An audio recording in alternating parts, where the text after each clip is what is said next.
சமைத்த உணவுகளை எடுக்கும்போது உடல் மட்டும்தான் ஓரளவுக்கு ஒரு ஒழுங்கமைக்கப்பட்ட தன்மைக்கு வரும் அப்படிங்கிறது உண்மை.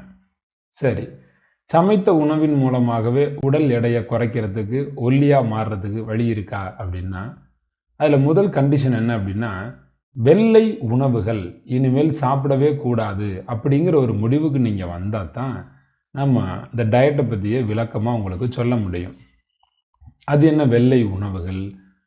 நம்ம தினசரி பயன்படுத்தக்கூடிய அரிசி, சீனி, உப்பு, பால், தயிர், இதுபோல் உடம்புக்கு தீங்கு விளைவிக்கக்கூடிய வெள்ளை பொருட்களை தவிர்க்கணும்.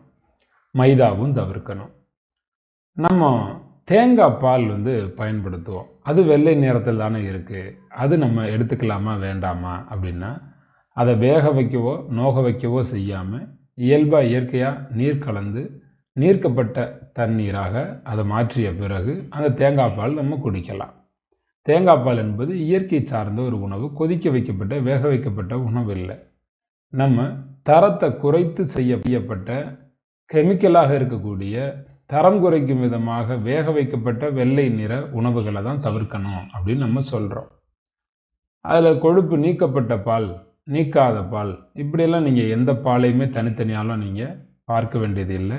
பால் சம்மந்தப்பட்ட எந்த உணவுகளையுமே தவிர்க்கணும்.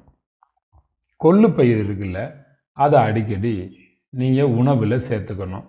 அது உடல் எடையை குறைக்கும்.